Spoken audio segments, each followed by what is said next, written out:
Hi friends, అందరికీ నమస్కారం అండి. దేశంలో దారుణ సంఘటన, 30 మంది మృతి అంటూ లేటెస్ట్ అప్డేట్ అయితే రావడం జరిగిందండి. సో ఆ వివరాలు ఏంటనేది కూడా వీడియోలో తెలుసుకుందాం. వీడియోని చివరి వరకు చూడండి, అర్థమవుతుంది. మరోసారి ఛానల్ వస్తే తప్పకుండా సబ్స్క్రైబ్ చేసుకోండి. చూస్తున్నారు కానీ లైక్ చేయడం మర్చిపోతున్నారండి. వెంటనే లైక్ చేయండి. ఎక్కడ జరిగింది సంఘటన ఏంటనేది తెలుసుకుందామండి. ఈరోజు ఉదయం ఖైబర్ ప్రావిన్స్లో పైన దాడులు చేసిందనమాట. సో ఈ బాంబుల దాడుల్లో మహిళలు, పిల్లలు కనీసం 30 మంది మరణించినట్లు తెలుస్తుంది.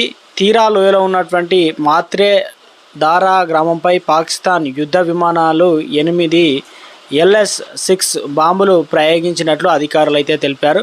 అయితే పాక్ దాడుల్లో చనిపోయినటువంటి వారందరూ కూడా ఖైబర్ పౌరులే అని కావడం గమనార్హం. ఇదిలో ఉంటే ఎవరు ఊహించని విధంగా జరిగిన వైమానిక దాడిలో చాలామంది గాయపడ్డారని స్థానిక మీడియా కూడా ఈ దాడులకు సంబంధించి ఫోటోలు, వీడియోలు, పిల్లలతో సహా మృతదేహాలు పడి ఉన్నటువంటి దృశ్యాలు వైరల్గా మారాయి. అలాగే బాంబుల దాడి వల్ల కూలిన శిథిలాల కింద మృతదేహాల కోసం రెస్క్యూ బృందాలు వెతుకుతున్నాయి. దీంతో మరణాల సంఖ్య మరింత పెరుగుతుందని భయాలు పెరిగాయి. ఖైబర్ గతంలో అనేక ఉగ్రవాద నిరోధక కార్యకలాపాలు జరిగాయని ఖైబర్ పోలీసుల ప్రకారం ఈ ఏడాది జనవరిలో ఆగస్టు మధ్య ప్రావిన్స్లో 605 ఉగ్రవాద సంఘటనలు కూడా నివేదించింది. ఈ దాడిలో కనీసం 138 మంది పౌరులు, 79 మంది పాకిస్తాన్ పోలీసులు సిబ్బంది మరణించారు.